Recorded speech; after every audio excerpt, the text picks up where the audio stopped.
Deadline পেরিয়ে গিয়েছে, এখনো হাজিরা দিলেন না অনুব্রত মণ্ডল। অনুব্রত মণ্ডল অসুস্থ, বাড়িতে শুয়ে আছেন জানিয়েছেন তিনি, এবং ঘনিষ্ঠ তৃণমূল নেতা অর্থাৎ জানিয়েছেন কেষ্ট ঘনিষ্ঠ তৃণমূল নেতা অনুব্রত কদর্য আক্রমণের কথা মেনে নিলেও এআই এর তত্ত্ব কেষ্ট ঘনিষ্ঠ তৃণমূল নেতার। অনুব্রত আইসিকে কোনো ফোন করেননি, এআই এর মাধ্যমে অডিও, এবং এর নেপথ্যে রয়েছে বিজেপি।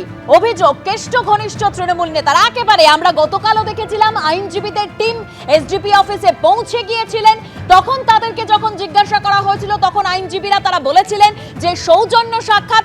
আজকেও এসডিপি অফিসে অনুব্রত মণ্ডলের আইনজীবী ডেডলাইন পেরিয়ে গিয়েছেন, এখনো পর্যন্ত হাজিরা দেননি অনুব্রত মণ্ডল। আর অন্যদিকে কেষ্ট ঘনিষ্ঠ এক তৃণমূল নেতা তিনি কি বলছেন যে অনুব্রত মণ্ডল অসুস্থ রয়েছেন, বাড়িতে শুয়ে রয়েছেন তিনি, এবং তিনি বিস্ফোরক কথা বলেছেন। অনুব্রত মণ্ডল যে কদর্য ভাষায় বোলপুর থানার আইসিকে আক্রমণ করেছেন সেই কথা মেনে নিয়েছেন, কিন্তু তারপরেও এআই এর তত্ত্ব দিয়েছেন কেষ্ট ঘনিষ্ঠ তৃণমূল নেতা, অর্থাৎ বিস্ফোরক মন্তব্য করেছেন তিনি।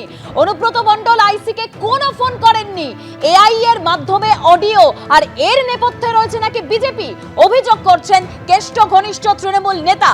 গতকালও এসডিপি অফিসে এসে অনুব্রত মণ্ডলের অসুস্থতার কথা জানিয়ে যান অনুব্রত মণ্ডলের আইনজীবীরা। গতকালের পর আমরা দেখলাম আজকে তাকে ফের তলব করা হয়েছে, কিন্তু ডেডলাইন পেরিয়ে গেছে, এখনো পর্যন্ত অনুব্রত মণ্ডল হাজিরা দেননি।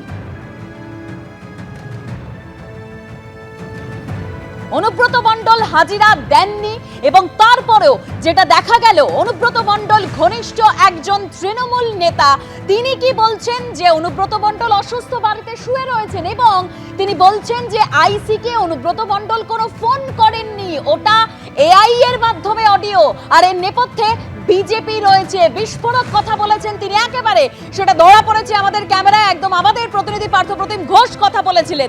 আমি আবারও চলে যাব পার্থর সঙ্গে। পার্থ, তুমি যখন কথা বলছিলে ওই কেষ্ট ঘনিষ্ঠ তৃণমূল নেতার সঙ্গে, তিনি একেবারে বিস্ফোরক দাবি করছেন যে ওই অডিও অনুব্রত মণ্ডলের নয়, এআই এর মাধ্যমে তৈরি। কিন্তু আমরা দেখেছিলাম যে অনুব্রত মণ্ডল তিনি যে তথ্য এনেছিলেন, তিনি ওষুধ খান রাত্রিবেলা, তিনি তাড়াতাড়ি শুয়ে পড়েন, এবং তার পরবর্তীকালে অডিও দলের তরফ থেকে বলা হয়েছিল, সেই দলের তরফ থেকে বলার পরে নির্দেশ আসার পরে অনুব্রত মণ্ডল 4 ঘন্টার মধ্যে ক্ষমা চাইতে বলা হয়, এবং কয়েক মিনিটের মধ্যেই দেখলাম অনুব্রত মণ্ডল তিনি কিন্তু ক্ষমা চাইলেন, ভিডিও করলেন এবং ভিডিও পোস্ট করলেন এবং জানালেন সংবাদ মাধ্যমের কাছে। পাশাপাশি কিন্তু তিনি তার একটি বার্তা সেটাও কিন্তু দলের কাছে গেল, সুব্রত বসুকে তিনি চিঠি পাঠালেন। এর পরবর্তীকালে কি দেখা গেল, অনুব্রত মণ্ডল প্রথম হাজিরা এলেন, আজকে দ্বিতীয় হাজিরা 11টার সময় দেওয়ার কথা ছিল, তিনি এখনো পর্যন্ত এলেন না, এবং একজন আইনজীবী অনুব্রত মণ্ডলের পাশাপাশি কিন্তু অনুব্রত মণ্ডল ঘনিষ্ঠ বীরভূমের এক তৃণমূল নেতা, আর তিনি আজকে এলেন আইনজীবীর সঙ্গে এই এসডিপিও দপ্তরে। অনুব্রত মণ্ডল অসুস্থ, অসুস্থ, তিনি আজকে আসছেন না, বেড রেস্টে আছেন। আপনাকে সেটা পুলিশকে জানালেন? আপনাকে সেটা পুলিশকে জানালেন? তিনি আজ এখনো জানি না। আর ফার্দার কোনো কথা বলবো না, একটা বিষয় সেটা হচ্ছে অনুব্রত মণ্ডল, না আমি বলছি আপনি তো এলেন, পুলিশকে ইনফর্ম করলেন, গেলাম দেখলাম আইনজীবীর সঙ্গে। আমার বক্তব্য একটাই, অনুব্রত মণ্ডল তিনি, তার বিরুদ্ধে মামলা হয়েছে, পুলিশের নোটিশ গেছে, এবং তার পরবর্তীকালে আপনারা কি জানালেন পুলিশকে?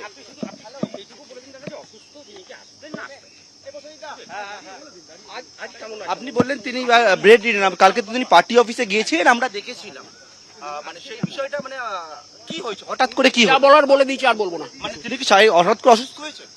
এখন কি বেড রেস্টে আছেন? বাড়িতে আছেন, বিছানায় আছেন, শুয়ে আছেন, অসুস্থ। তাহলে তিনি আজ আসতে পারছেন না, কখন বাবু, অনুব্রত বাবু আজ আসতে পারছেন না? এরপর আমি আর একটা কথাও বলবো না। বারবার বাংলা বোঝেন কি বোঝেন না? না, আপনারা যেহেতু একটা বিষয় মামলা হয়েছে, সেই মামলার কারণে আপনারা কোর্টে জেনে নিন, আপনারা কোর্টের দ্বারস্থ হয়েছে, পুলিশের কাছে জেনে নিন। অবশ্যই, কিন্তু যেহেতু আপনি এসেছেন তার জন্য আমি এসছি, আপনাদের সঙ্গে কথা বলতে আসিনি, আমি ব্যক্তিগত কাজে এসছি। কিন্তু যে ঘটনাটাই ঘটেছে সেই ঘটনার পরিপ্রেক্ষিতেই আমরা জানতে চাই। কথা বলবো না, যা বলার বলি। একটা ঘটনা ঘটেছে, আপনি নিশ্চয়ই দেখেছেন, এবং সেটা নিয়ে সমালোচনা ঝড় ঘটনা ফোন কল, ঠিক আছে, কোনো ফোন কল অনুব্রত মণ্ডল করেনি।